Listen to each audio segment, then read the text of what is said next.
And I'll say good morning to One Heart, One Mind Center for Spiritual Living. And I'm going to start with some music. And I'm not going to start with that music. I'm going to start with different music. I'm going to start with this. And this is just one of my favorite songs, actually. And I don't listen to it very often, but it speaks to our philosophy and our creative process. So I thought I'd start off with that. You know what? Actually, let me oh, wait. No, I think there is video on this one. I was going to say I don't need the video, but I think there is video. So let's try the video. There we go. Oh, I'm sorry. I'm having a tough time here. I didn't share the sound. That might be helpful. Probably would. Hello. All right, so let's try it again.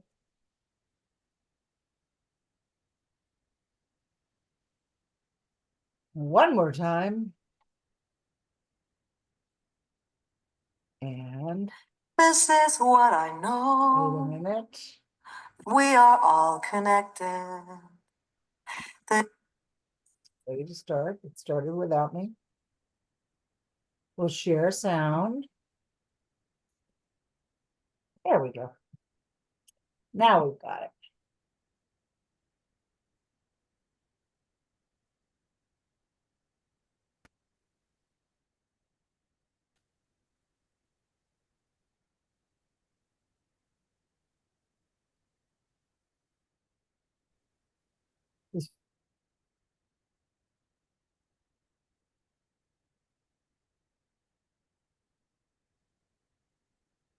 It was a while ago, obviously.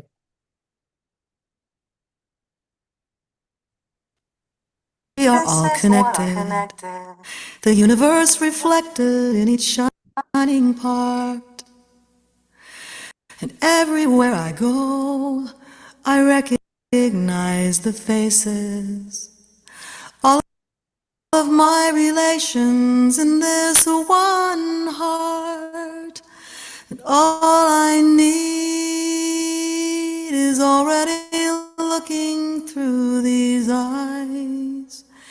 Nearer than my breathing, closer than hands and feet. We are dreaming together all the gifts of heaven and earth. And so I receive all I can be,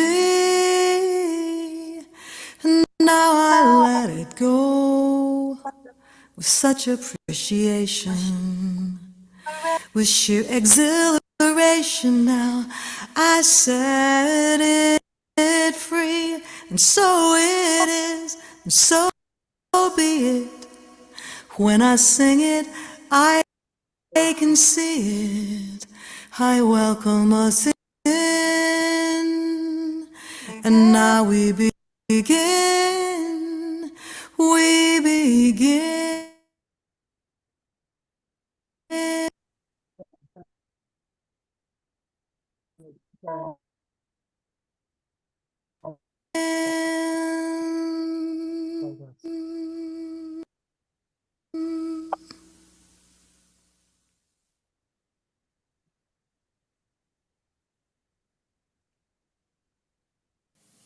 Hi, everybody. I am J.D. Martin. And I'm Jan Garrett. And here we are in our living room yet again, and we're welcoming you to this song that we're going to do today, which is called This Is What I Know. That's going to be Esther Nichols. You're going to hear a chorus, a choir of beautiful women's voices. That's going to be Esther Nicholson, Nikki Harris, and Brenda Marie Yeager.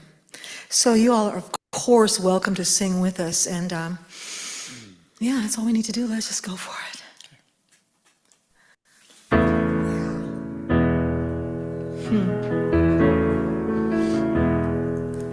Oh, yeah.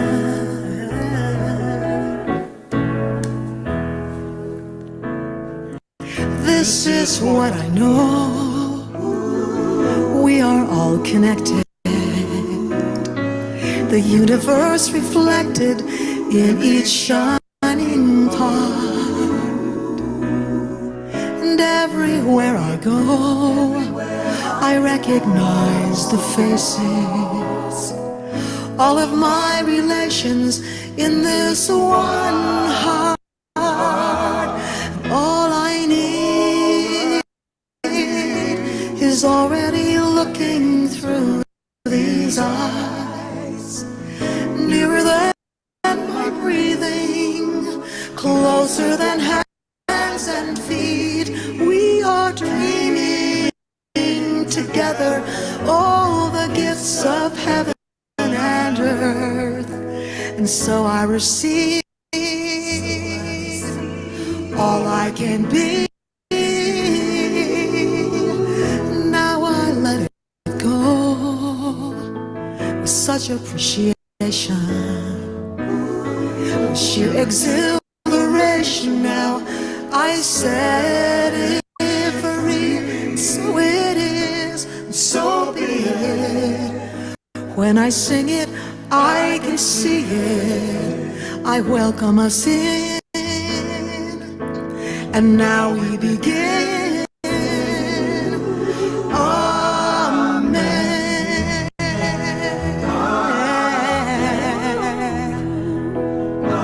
Gonna say amen. Say amen, amen.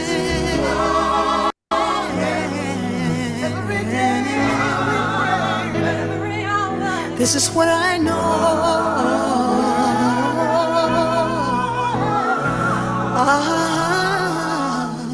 Amen.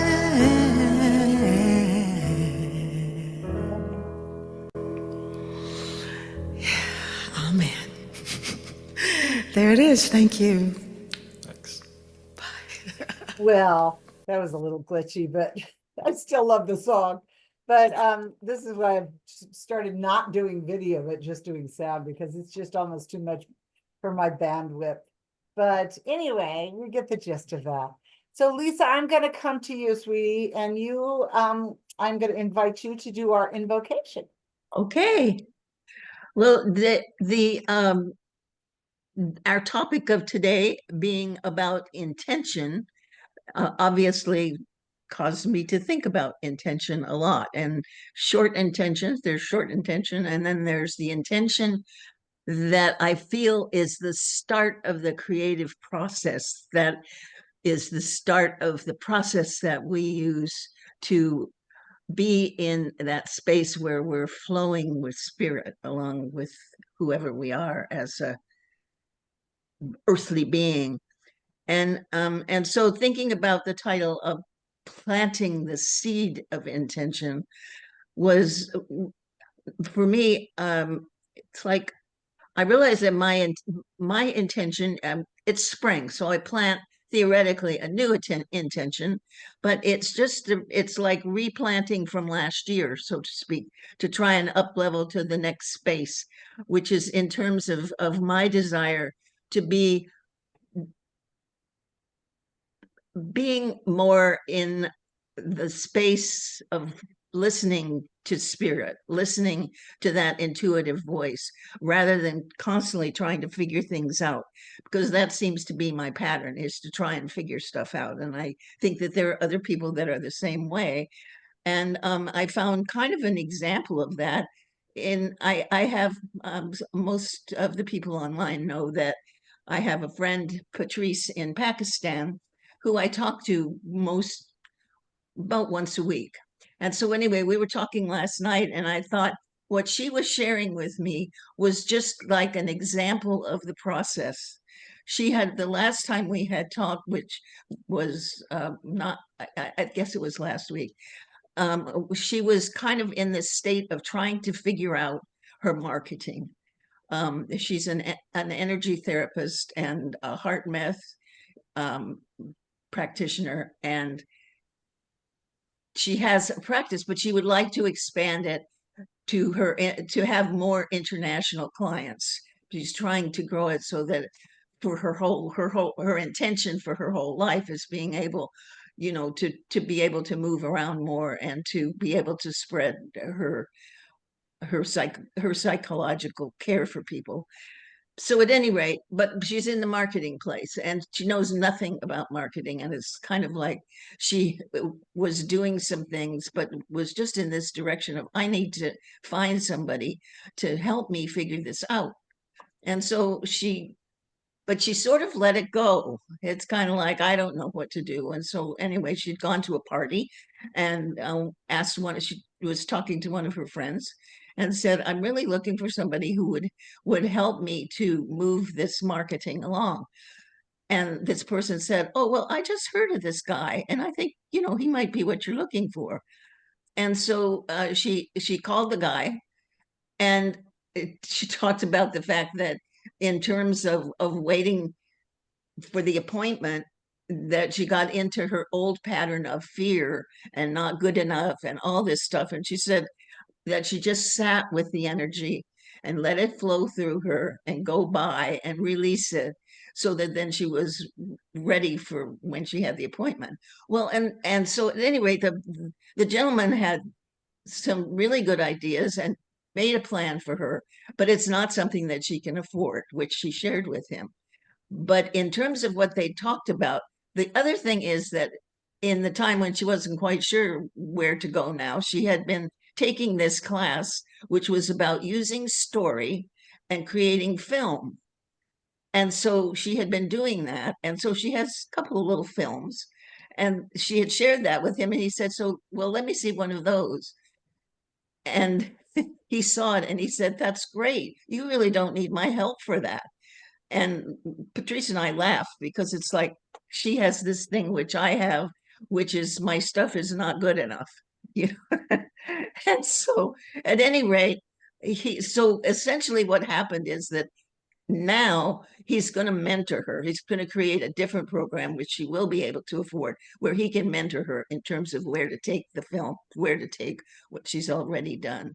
And so it's just kind of like this whole process that had occurred and that I felt as I was listening to her. It's at the point in time when she let go, when she quit trying to figure it out. And so that, I just feel like that's a part of that process, but that the whole thing begins with clarifying your intention and knowing, what it is. It's like you have your generalized one, and then you have your kind of specific space where you're going to work. And so that she had her desired outcome.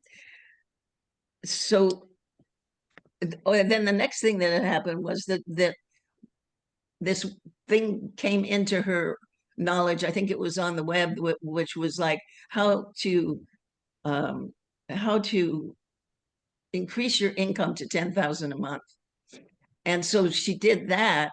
She took that class, and one of the things was to make contact with people. So she decided she would just send a little hello, how are you note to her previous clients, which she did. And now 3 of them called up and made a new appointment.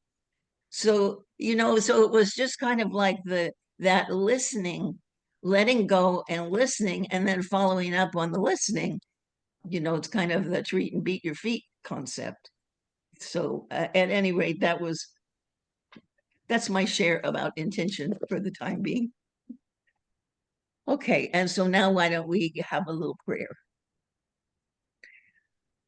So it's with a sense of joy and gratitude that I welcome everyone to this party that celebrates the presence and of the divine love that is the creative force in the universe and has created everything that is, was, or ever shall be.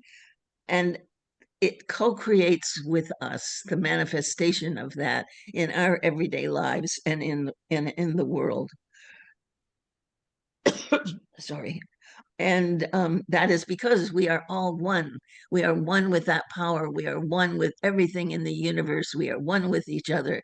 We are a unified force of love and creativity and joy and peace. And so I speak my word for each and every one of us, knowing that as we are open to the exploration of intention, that we each find something in the words that are spoken today that inspire us and move us forward in whatever our intention or path is, that whatever the dream is that we may have, that we would like to continue manifesting or manifesting now. And so I release my word knowing that it is something for each and every one of us, and knowing that it goes forth through divine law. And I'm so grateful that we are together and able to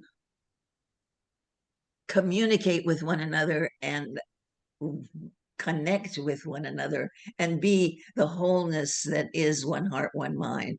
And so I release my word into the law, and we release together by saying, and so it is.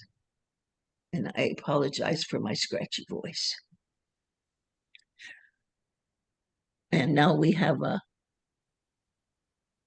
there it is, our affirmation for this month. The comfort of the Spirit comes into the stillness of my heart. Peace, like an ocean of infinite life, reflects itself through me and calms every turbulent feeling. I am at peace and rest in the knowledge of the all good, which is at hand. Thank you, Ernest. Thank you, Lisa. Yes. So this one I'm not going to, there's no video, so we're good here. We're just gonna do the sound for this one. Actually, we'll just do advanced settings and just do the sound. There we go. And this is Daniel Nahmod, and it's very fitting and appropriate for our topic today. So if I can find it here, here we go. There we go.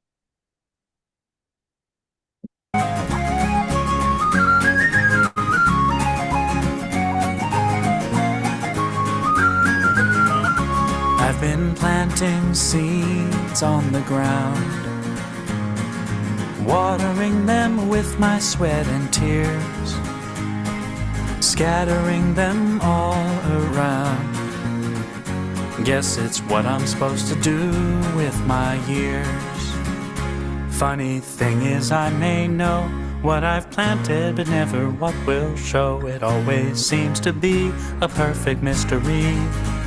Whatever grows will grow, whatever dies will die, whatever works will work, whatever flies will fly, whatever fails will fail, what's meant to soar will soar. I am planting seeds, nothing more. Sometimes I still like to pretend I know what the harvest will be, but I always find out in the end it was never really up to me. Funny thing is, when I just do my work and simply trust, always seems that life is looking out for me. Whatever grows will grow, whatever dies will die, whatever works will work, whatever flies will fly, whatever fails will fail, what's meant to soar will soar.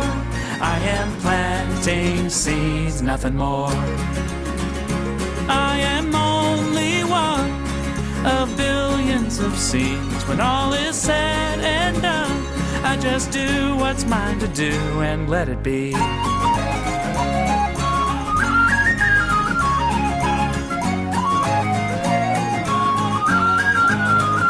Whatever grows will grow, whatever dies will die, whatever works will work, whatever flies will fly, whatever fails will fail, what's meant to soar will soar. I am planting seeds. Whatever grows will grow, whatever dies will die, whatever works will work, whatever flies will fly, whatever fails will fail, What's meant to soar will soar. I am planting seeds. Planting seeds. I am planting seeds. Nothing more.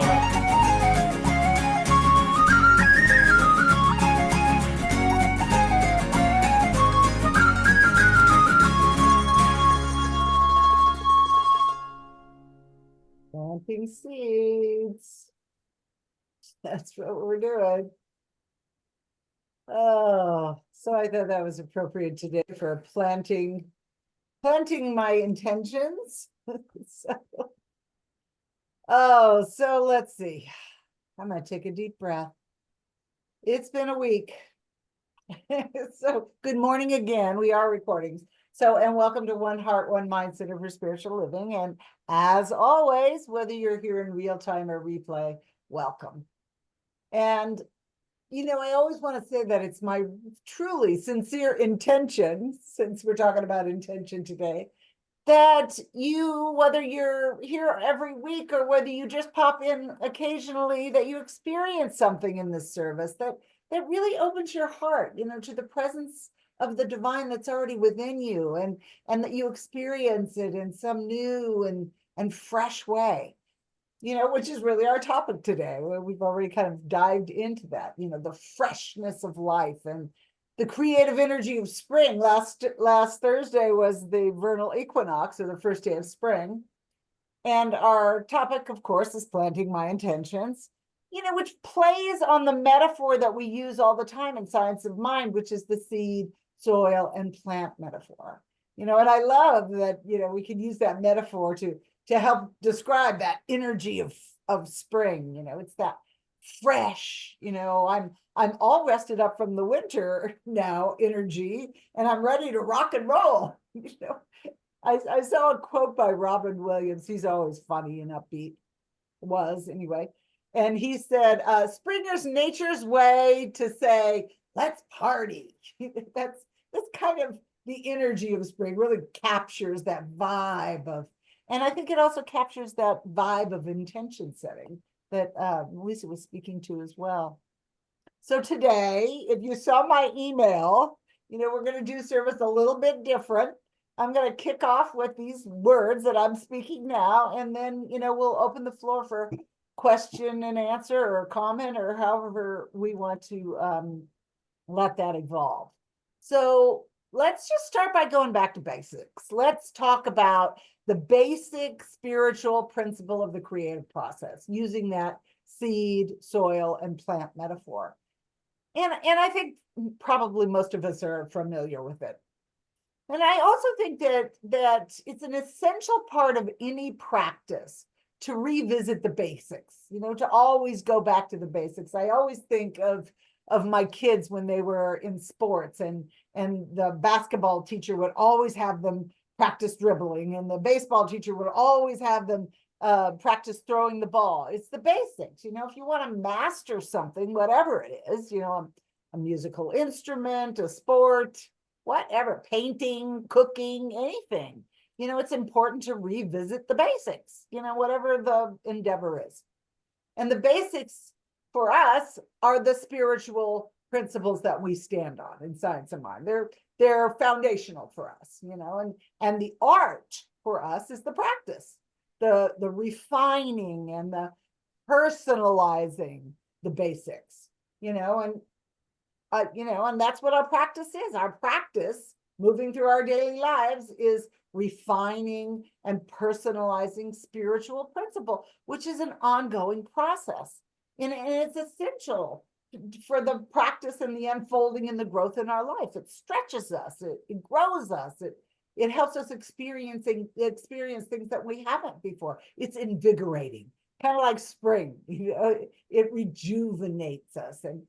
And if we're going to welcome in new things, if we're going to welcome in that energy of spring, that creative energy that we feel, I always think of that green growing tip on the end of the leaves.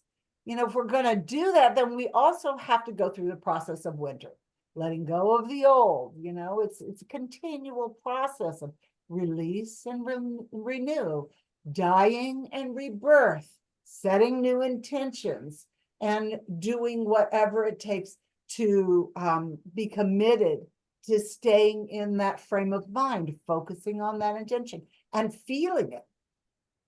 So using the metaphor of the seed, soil, and plant, I went to one of the old classes on science of mind. Let me see if I can find this right here. Let me get zoom up. To look at the, our symbol. Our symbol is really kind of an example of that whole seed, soil, plant metaphor. So I found a template and I just kind of filled in the blanks for myself because I didn't really like what they had.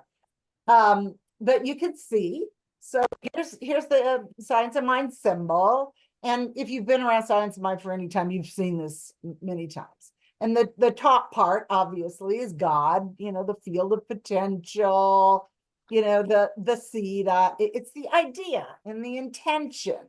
And of course, the seed already has within it the potential to produce the nature of its origin, whatever it is. A carrot seed is going to produce a carrot, a tomato, and an idea in divine mind sourced from God, from the infinite field of potential, whatever you want to call that, is going to, it's going to express itself as in like kind.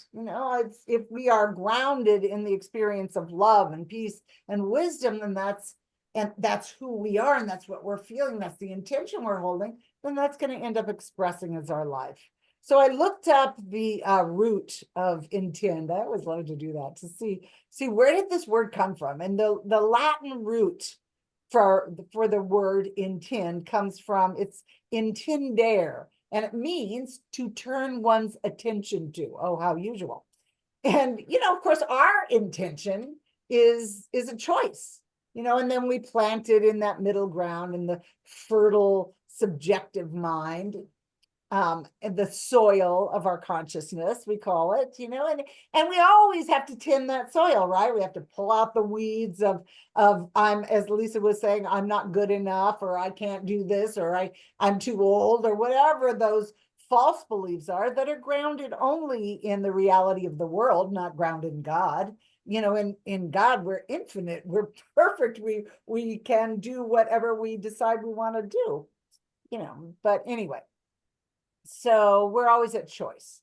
And wherever we want to turn our attention, we can sit in that feeling and that vibe to bring it forward. So I'm going to stop sharing this. There we go. I think we all know that symbol by now, I'm sure. So as I was putting this together, I was thinking that when we talk about, well, I'm going to set my intention, which is the seed that I'm going to plant, it sounds kind of mechanical. It sounds almost like, well, I'm like a machine, like I'm going to plant the seed, it's going to happen, and then that's all there is to it. And it's really more than that. It's kind of this consistent uplift. It fills your heart up. It's our passion. It's our heart's desire. Our intention speaks the language of our soul, what we're meant to be doing in our life, why we're here. And that's where the power of intention really comes into play, is in that uplift. I believe that our intention is more about how we feel and how we're drawn to express what we want to express than anything else. Yes, there is the mechanics. Yes, the law has to work its magic through the mechanics of quantum physics or however it plays out. But it's really, how are we feeling? What do we really want to demonstrate? And whatever that is already exists within us. And as we've talked about many times, it's just an exchange of energy. We're taking the potential energy inherent in the seed of God, and we're expressing it into the reality of form, into our experience, into the things that we use in our daily lives, anything that is useful and anything we feel really called to express. So when I was thinking about, well, do I have an example? can I tell a story about this? I went back to a story that I love, and I haven't read it in a long time, but every time I read it, I start to cry. And it's from a little book called The Man Who Planted Trees. Obviously, I'm not going to read the whole book to you, but it's a story. It's not a true story, but it's just a little short story that was written in 1953 by a man called Gene Giano. And it certainly could probably be true. But the story that he wrote, it takes place in a small French village. And he says, the air was dry, the wind was biting, the grass was coarse, and the neighbors were full of rivalry. And one day, a man, Elziar Bouffier was his character's name, he couldn't take it anymore. So he went out into this arid and dry land, and he took a big iron rod and a bag full of acorns, and he dug lots of holes, and in every hole he placed an acorn. And he repeated this task daily for several years. And eventually, the story says that he had planted 100,000 acorns, of which 20,000 sprouted. And Bouffier tended to these acorns every day. He would water the ones and water them all and tend them. And he was determined in this task, in this intention that he had said. He was focused on his intention. His heart was in it. And eventually the story says that he planted 10,000 oaks grew up. They were the ones that survived. 10,000 oaks, taller than people. And then what happened was the chain reaction of creation. Suddenly there came all sorts of other things. Water started to flow in the brooks that had once been dry. The wind scattered more seeds, and trees started appearing in surprising places. And the story says that there were willows and rushes and meadows and gardens and flowers, and a feeling of purpose and being alive. And the roads in the nearby villages were soon filled with women and men and boys and girls who understood laughter, and they enjoyed picnics, and they came to life, basically. And the transformation was so gradual that nobody was really surprised and astonished. It just seemed like the natural process of life. And what happened was only really remarkable in retrospect. It's sort of like the seed song from Daniel Nahman. I just plant the seeds. I just plant the seeds and get it started. I feel my passion. I feel pulled and called to do that. But it was all because of this one guy, this one Elziar Bouffier, who had an intention. He set his intention, and then he went about co-creating with the power of God. And he was able to cause this dry, arid land to spring forward like the land of Canaan. And he was committed to feeling the passion in a constant and a steady way. It's not always, oh, wow, I can't believe that happened. But often we plant the seed and we just watch things come into our lives, things unfold, and we just keep feeling that feeling of what we want to create. To me, this is really the powerful energy of intention. And, in our commitment to practice tilling the soil of our consciousness, that middle area in the symbol, to recognize our oneness with God daily, over and over. We already know that we are this. And knowing that the plant born from our intention already exists. We're simply changing the potential energy in the inherent seed, the seed idea, into a new form of energy, as an experience, as the things we use in the material world. And the intangible things we experience, like love and peace and joy and connection, and all those juicy things of life.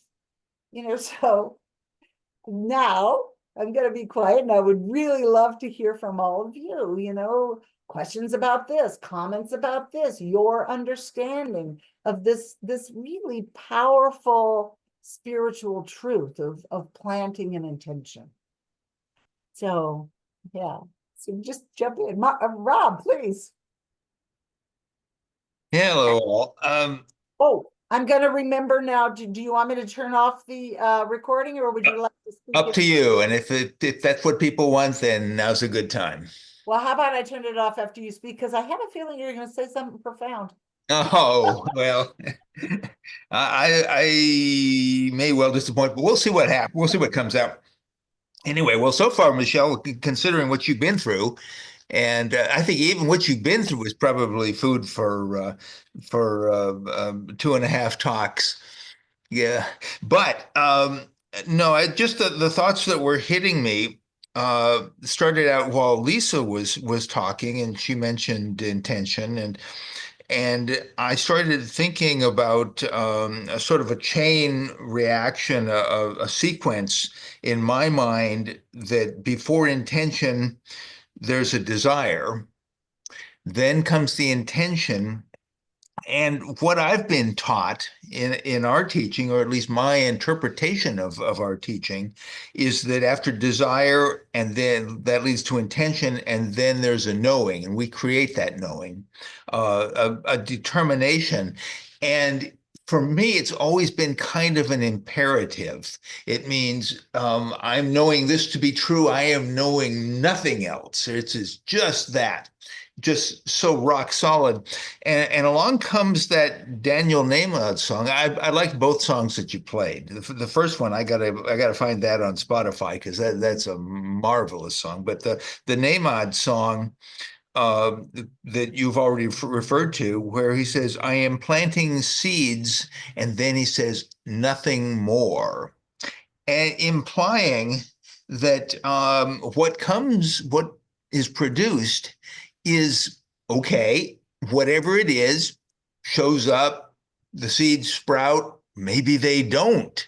But his work was done, and it sounded like if it succeeds, if it fails, it's all just fine. And that led me to my next this one phrase, not my will, but thy will. I've brought that up before, and I'm never knowing quite what to do with it, given my take on how we work the law and how it's anyway. Do you have this? Does any of that bring anything to mind for you? Are you speaking to me personally? I or to am. the group? I am. It's Well, it brings to mind for me that we talked about this at one of our classes not too long ago, about that line. We were saying that Ernest Holmes didn't speak a whole lot about will, but one of the things that he did, which has always stuck with me, is that God's will is always good. And so and I think that what you're talking about is that that volition, that will, that determination to know at such a deep level that it becomes the essence of our being. It's so funny, because I was just talking to my son yesterday. He was having a little interesting time with his girlfriend, and she was telling him that he needed to say these affirmations and hold this. And he said, I think it's deeper than that, Mom. He said, I think it's the energy that's behind the words. That I'm like, bingo. We demonstrate, manifest, whatever word you want to use is pretty much the same, the essence of our being, which is exactly what you're saying, Rob. I love that. And I do believe that if it is in harmony and in alignment with the seed idea inherent in God, in us, because we're not separate from God, we have everything within us that God is, when we are in harmony with that, when we are in vibrational harmony with that. I like to say vibrational match, or Ernest Holmes said mental equivalent. I like to say vibrational equivalent, because everything's energy. But anyway, when we're in harmony with that, wow, how could we create or demonstrate anything other than the will of God, which is always good? So it just, to me, just fits.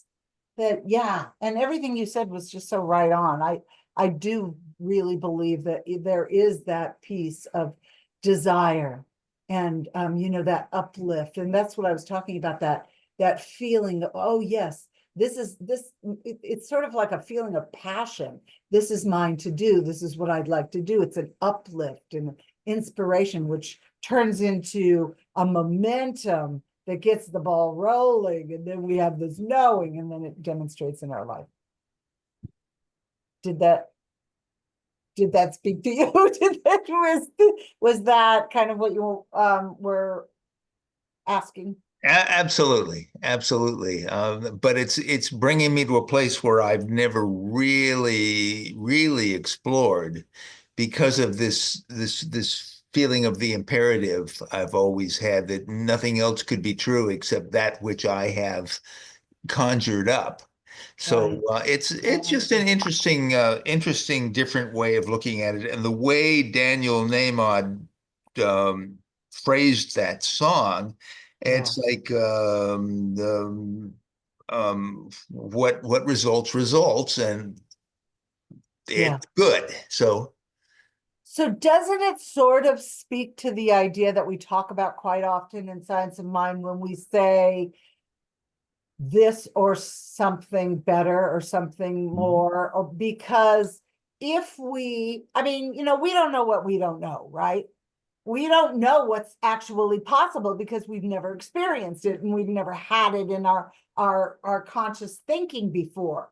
So if we cap something, well, we're not going to go here or any further. And if we leave it open, we just do our part, which is setting that desire and that feeling and that intention, and leave it open to, you know, we're just doing that and nothing more, and leaving it open to the infinite possibility and the imagination of God. Lord knows what could happen, you know, and it could be something so amazing that we never even imagined was possible for us. You know, so I think it speaks to that a little bit.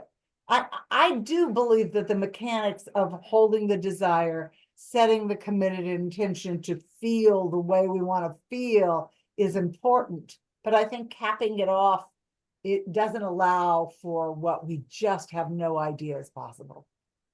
So yeah.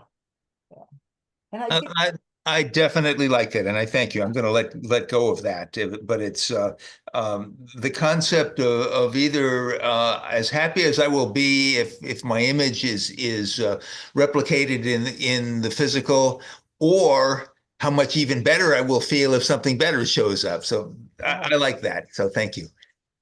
you're welcome. And I was just thinking, I'm sure that Elzéar Bouffier, the French guy in the story, had no idea that he was going to transform an entire geography, you know? And I mean, you know, the story certainly isn't true, but it certainly is possible. And it's just such a great illustration of what's possible for us when we just let go of what we think we know and let them, like we were talking earlier about, you know, this whole leak thing that happened, that, you know, the leak in my water leak underneath the floor. I have no idea what good will come from this, but I know that it will exceed my expectation because I'm not placing any limits on it.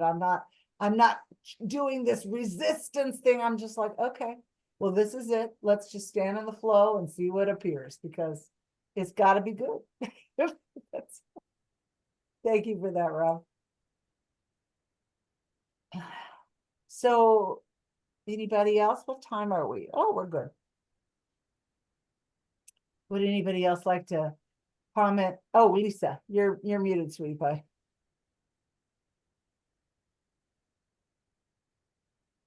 See if I can unmute you. I might be able to. No, I got I got it. Oops, just at the same. Oh. All right, I'm going to stop. No, I think that in order to open up the discussion, it's time that you stopped recording, Oh, thank you. Yes. Bless your heart. and then I will say something.